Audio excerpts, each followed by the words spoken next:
नमस्कार, आप देख रहे हैं न्यूज़ इंडिया और मैं हूं आशिफ इकबाल। जी हां, इस वक्त सबसे बड़ी खबरों से आपको रूबरू कराने के लिए इस वक्त हम सीधे ग्राउंड जीरो पे मौजूद हैं। जी हां, क्योंकि हमारे खास कार्यक्रम का नाम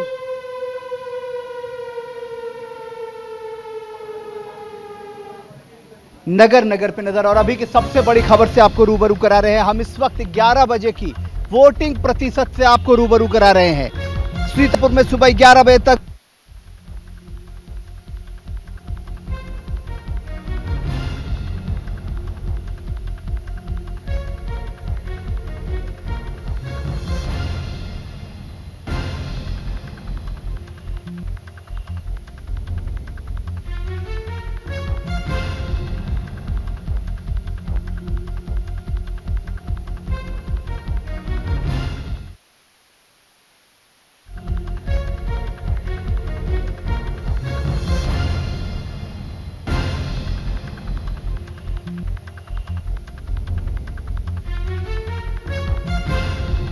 बिल्कुल देखिए, साफ तौर पे हमने बताया कि 11 बजे तक कितने प्रतिशत मतदान हुए हैं और कहां कहां हुए हैं।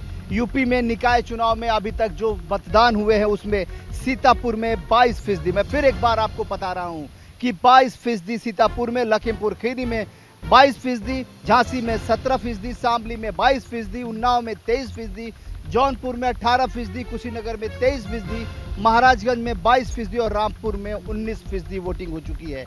सुबह 11 बजे का आपको हम ताजा हाल बता रहे हैं कि 11 बजे तक कितने प्रतिशत मतदान हुए। इसमें बहुत सारे हमारे तमाम ग्राउंड जीरो के हीरो से बात करेंगे हम। बहुत लोग ग्राउंड जीरो से जुड़े हुए हैं। इस वक्त सीधे हम आगरा का रुख कर रहे हैं। आगरा अली शरर हमारे साथ हैं, हमारे सहयोगी। अली, आपको मेरी आवाज मिल रही होगी?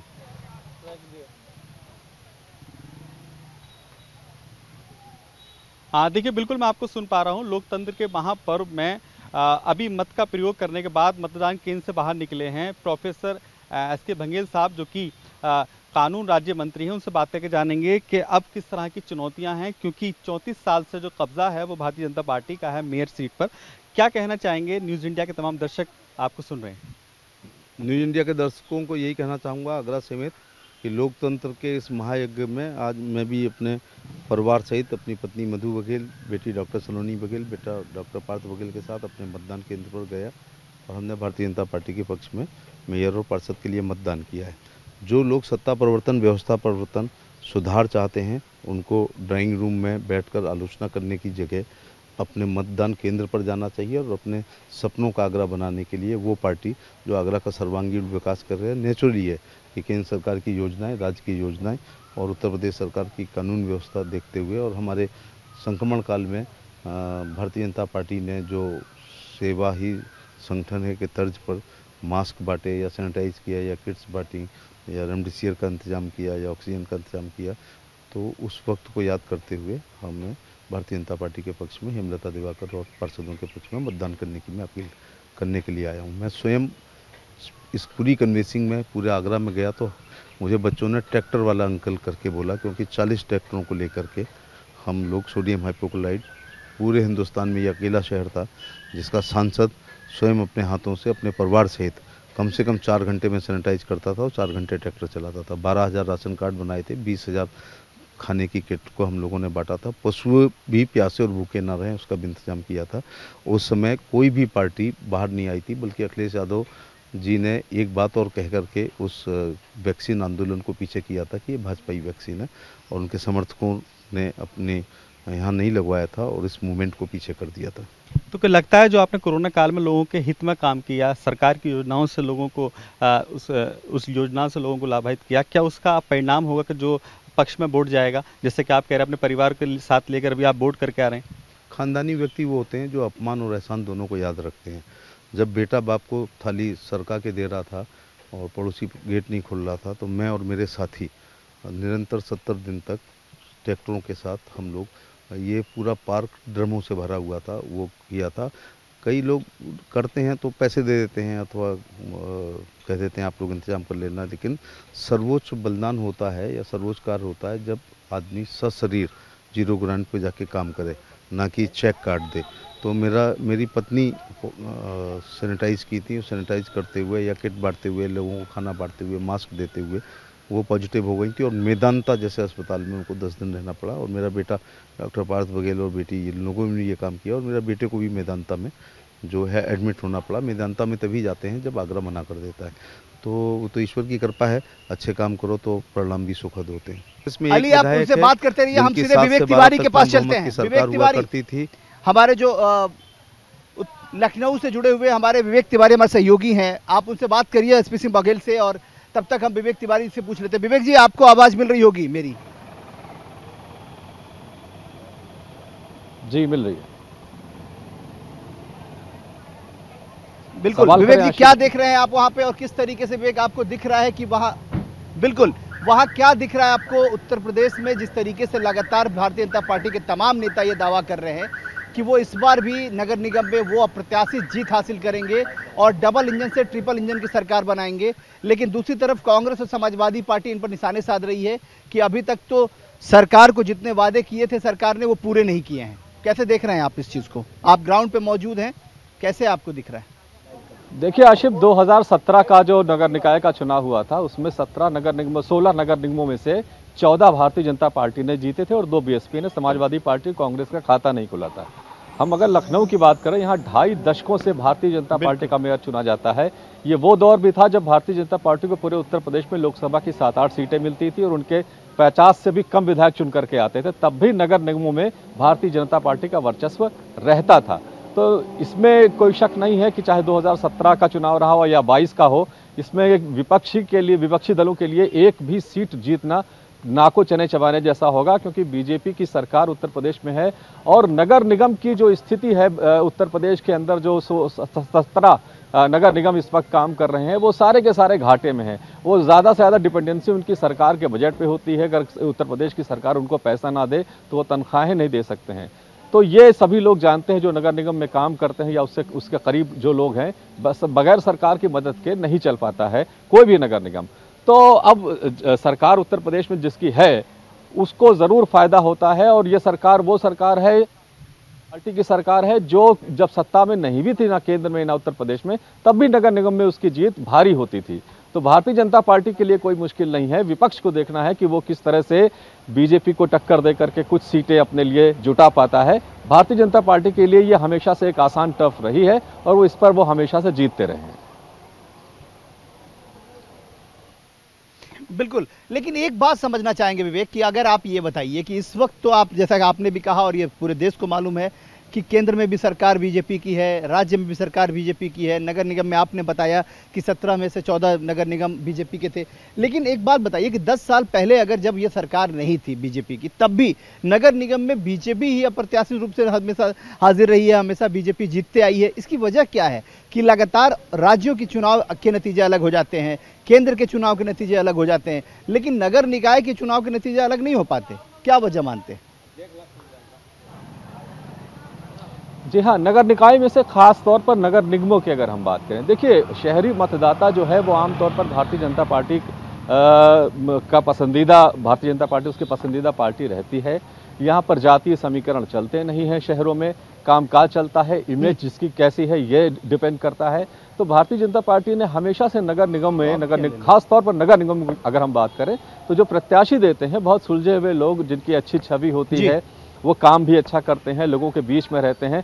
मदद तो उनको सरकार से, जो प्रदेश की सरकार होती है उससे लेनी ही पड़ती है, लेकिन उनकी जो अपनी व्यक्तिगत छवि होती है इसमें संगठन का भी बहुत रोल। बिल्कुल, मैं आपके पास लौट रहा हूं। एसपी सिंह बघेल कुछ कहना चाह रहे हैं, वो लगातार हमारे संवाददाता हमारे साथ है उनके। अली जी बताइए, क्या कहना चाहते हैं मंत्री जी?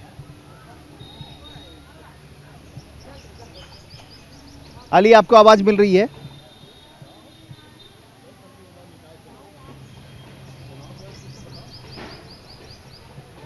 आपको आवाज मिल रही है अली?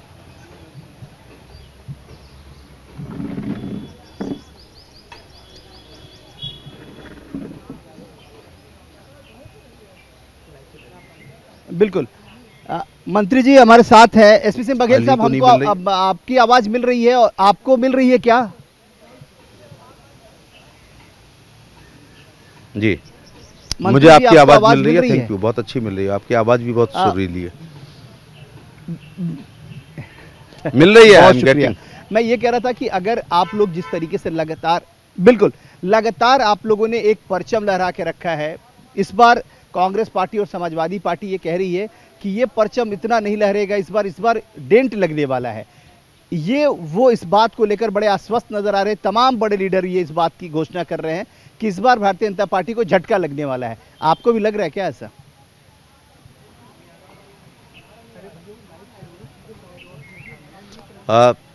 इतिहास में हमारा वाक्य भी दर्ज हो जाए, इसलिए 13 तारीख को मेरी इस बात को रिपीट करना कि समाजवादी पार्टी, सूरज पूरब से पश्चिम हो सकता है लेकिन समाजवादी पार्टी यहाँ 5 बार 6 बार चुनाव नहीं जीती है, तो जमानत नहीं बची है तो नहीं जीतेगी। यहाँ पर मेरे राजनीतिक जीवन में सामान्य पुरुष में लवानिया जी चुनाव जीते ब्राह्मण समाज से। अगला चुनाव एससी महिला में जाटव समाज की बेबी रानी मौर्य जी जीती मेयर। उसके बाद एससी पुरुष में जात बदल गई, ये बहुत आंकड़े वाली बात है, तो किशोरीलाल माहौर जीते कोरी समाज से। अगले बार में एससी महिला हो गई तो अंजुला माहौर व्यक्ति बदल गई, पहला बदल गई। उसके बाद एससी पुरुष हुआ तो वाल्मीकि समाज से रंजीत आर्या जीते। उसके बाद सामान्य हुई तो नवीन जैन साहब जीते। तो भारतीय जनता पार्टी बुरे दौर में, जब सपा बसपा गठबंधन हुआ करते थे, शुरू के दिनों में कांग्रेस मजबूत हुआ करती थी, उस समय भी लगातार 6 बार काठ की हड़िया, मेरी माँ कहती थी काठ की हड़िया एक बार चढ़ती है, बार बार नहीं चढ़ती है। हैट्रिक बनाना कठिन होता है, मैंने हैट्रिक बनाई है, लगातार 3 बार एमपी, तो मैं समझ सकता हूँ उसके लिए कितनी मेहनत करनी पड़ती है। लेकिन भारतीय जनता पार्टी 6 बार मेयर बना चुकी है। बिल्कुल, इस बार भी आश्वस्त हैं आप? इस बार भी आपकी मेहनत रंग लाएगी, आपको लगता है? केंद्र सरकार की लोक कल्याणकारी योजनाओं को लेकर, राज्य सरकार की योजनाओं को लेकर, राज्य सरकार का जो लॉ एंड ऑर्डर है उसको लेकर, बूथ अध्यक्ष से लेकर राष्ट्रीय अध्यक्ष ने परिश्रम की पराकाष्ठा से जो पसीना बहाया, उससे निश्चित तौर से कमल खिलेगा। और अपने चुनाव के बाद में लगातार कोरोना काल आया, जिसमें हिंदुस्तान में शायद ये पहले हम लोग हैं कि मैं और मेरे साथियों ने, मेरे परिवार ने 40 ट्रैक्टरों को लेकर के सोडियम हाइपोक्लोराइड का सैनिटाइज किया था। वरना लोग चेक काट देते हैं, पैसे दे देते हैं। मेरी बेटा सैनिटाइज करते हुए, किट बांटते हुए, मास्क बांटते हुए पॉजिटिव हुआ, जिसको मेदांता में रहना पड़ा था। मेरी पत्नी को भी समाज सेवा करते हुए पॉजिटिव हुई थी, मेदांता रहना पड़ा था। और हजारों, आपने 2 साल पहले की फेसबुक देखो, 40 ट्रैक्टरों को लेकर, केवल मुझे फ़ोटो खिंचाना होता तो स्टीयरिंग पे बैठ जाता, लेकिन 4 घंटे मैं ट्रैक्टर चलाता था और 4 घंटे सैनिटाइज करता था। तो क्योंकि मैं अपने को आगरा के एमपी के साथ आगरा का गार्जियन भी मानता हूं, और विपत्ति काल में जरूर नेतृत्व का गुण होता है कि वो छाती अड़ा के सेवा करे, ना कि पीठ दिखाए। मैं उन्हीं दिनों नेताओं की आपकी चैनल पे देखता था, बर्तन मांजने वाली फोटो, बच्चों के साथ खेलते हुए, कुत्तों के साथ खेलते हुए, खाना बनाते हुए। बिल्कुल बिल्कुल बघेल साहब, लेकिन एक सवाल जो तमाम विरोधी दलों का है, वो लोग बार बार ये कह रहे हैं कि डबल इंजन की सरकार तक तो ठीक है, लेकिन ट्रिपल इंजन की सरकार इस बार नहीं बनने देंगे। वो लोग लगातार कोशिशें जारी है उनकी। अभी हमने कुछ देर पहले ही जो प्रांतीय अध्यक्ष अजय राय, उनसे बात की, उन्होंने कहा कि देखिए अब वो दिन दूर हो गए जब बीजेपी ये कहती थी और बीजेपी के दावे में दम होता था, क्योंकि नगर की चुनाव है और 2024 से पहले का सेमीफाइनल माना जा रहा है, इसलिए ये माना जाता है कि इस बार वो नतीजे नहीं आने वाले जो बीजेपी उम्मीद लगा के बैठी है।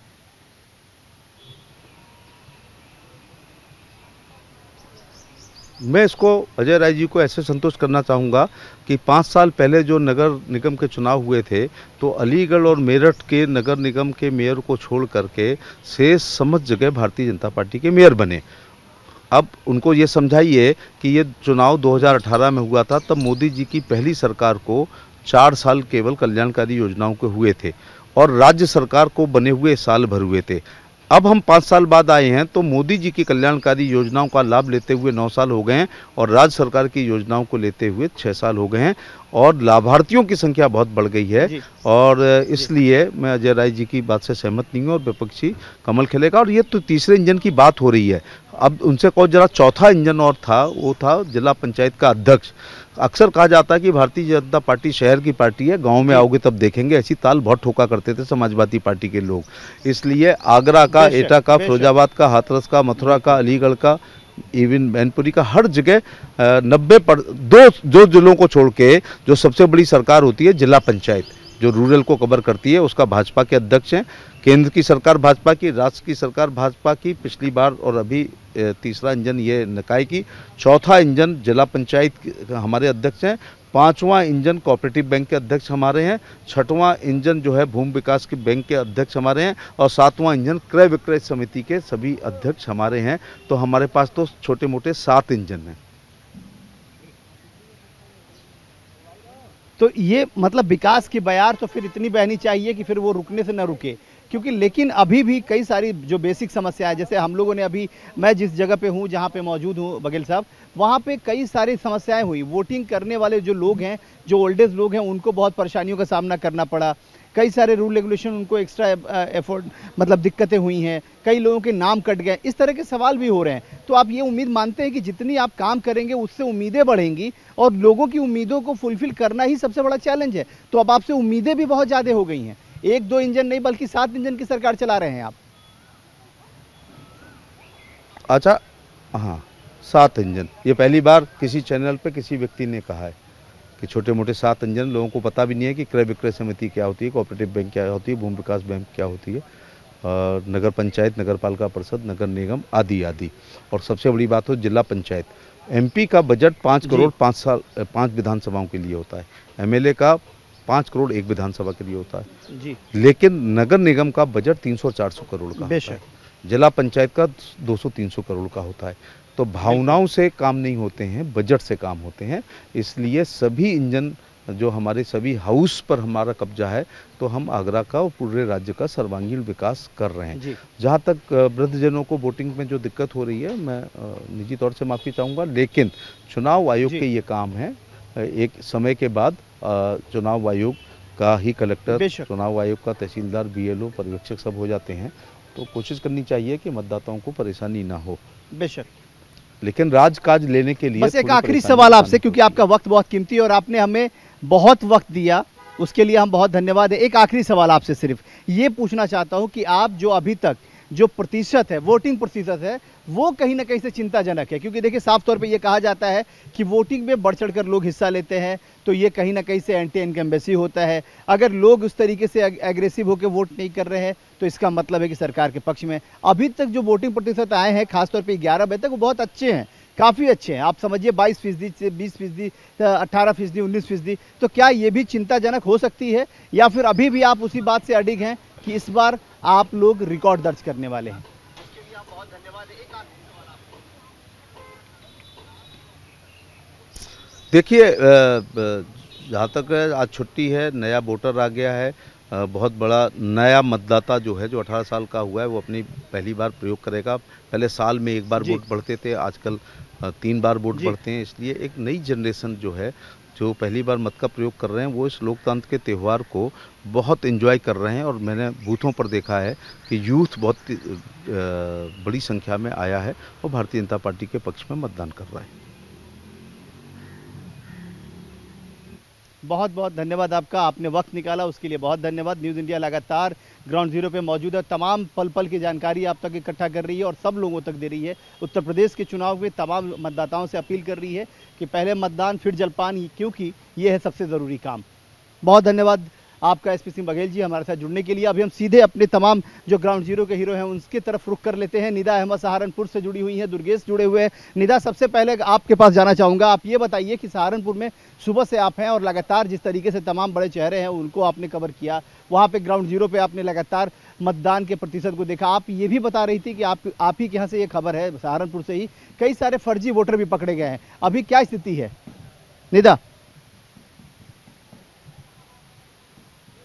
बिल्कुल बिल्कुल, मैं इस वक्त दरअसल हम लोग यहाँ पर आए थे इमरान मसूद साहब के पास, वहाँ पर न्यूज़ इंडिया मौजूद है। और जब हम यहाँ पर आए, यहाँ पर बातचीत की, तो पहली जो खबर सामने आई, जो हमने जाकर के देखा था वहाँ पर, वो ये था कि जो एजेंट्स थे उनको बाहर ही रखा जा रहा था। पार्टी के जितने एजेंट्स थे, जितने लोग थे, क्योंकि एजेंट्स एक ऐसा होता है जो, और खासतौर पर एक चीफ एजेंट ऐसा नियुक्त किया जाता है वोटिंग वाले दिन, जिसे अधिकार होते हैं तमाम वो सारे जो एक कैंडिडेट को होते हैं। क्योंकि कैंडिडेट जो है उसके लिए ये मुमकिन नहीं होता है कि चुनाव वाले दिन वो हर जगह पर जा पाए, हर बूथ पर जा पाए, लिहाजा ऐसे में एक चीफ एजेंट जो है वो बनाया जाता है, जिसका काम ये होता है कि वो कैंडिडेट की गैर मौजूदगी में तमाम उन अधिकारों के साथ जो अधिकार एक कैंडिडेट को दिए जाते हैं वो जा सकता है बूथ के अंदर जाकर के सब कुछ देख सकता है कि कैसी व्यवस्था यहाँ पर है। लेकिन यहाँ पर ना तो चीफ एजेंट को ना किसी एजेंट को अंदर जाने दिया जा रहा है, बहुत दूरी बना करके रखी गई है। और जब अभी यहाँ पर हम बीएसपी के नेता इमरान मसूद साहब के आवास पर पहुंचे तो उन्होंने एक बात और हमें ये बताई कि जो कुछ बूथ ऐसे हैं जहां पर मतदान करने से लोगों को रोका जा रहा है, वजह कुछ भी नहीं बताई जा रही। निदा, मैं आपके पास आऊंगा। अभी दुर्गेश शुक्ला की तरफ चलते हैं। दुर्गेश शुक्ला श्रावस्ती से लाइव हैं। निदा, मैं आपके पास लौट रहा हूं। दुर्गेश, आप श्रावस्ती में है, क्या है वहां पे ताजा स्थिति, वो जरा बताने की कोशिश करें। आप बताएं जरा कि वहां पे क्या ताजा स्थिति है। दुर्गेश, आपको बता दें, श्रावस्ती सीटों पर मतदान हो रहा है। सुबह 7 बजे से मतदान प्रारंभ हो गया है। कड़ी सुरक्षा व्यवस्था के बीच मतदान को चल रहा है। मतदान को सफल संपन्न बनाने को लेकर लगातार जिलाधिकारी और पुलिस अधीक्षक मतदान केंद्रों का गश्त करते नजर दिखाई दे रहे हैं। श्रावस्ती जनपद में अभी तक मतदान हो गए हैं, जिसको लेकर श्रावस्ती जनपद में लोग मतदान डालने को लेकर मतदान स्थल पर पहुंच रहे हैं। श्रावस्ती जनपद में 2 सीटों के लिए मतदान हो रहा है। श्रावस्ती जनपद में 21 मतदान केंद्र बनाए गए हैं। सुबह से ही युवा और मतदाता वोट डालने को लेकर मतदान केंद्र पर पहुंचे हैं। श्रावस्ती जनपद में कड़ी सुरक्षा व्यवस्था के बीच मतदान चल रहा है। जी ठीक है, बिल्कुल दुर्गेश, आप बिल्कुल आप बने रहिए। निदा, आप भी बने रहिए। वक्त हो गया एक छोटे से ब्रेक का। ब्रेक के उस पार खबरें लगातार जारी हैं और हम बता रहे हैं कि नगर नगर पे हमारी नजर कैसी है।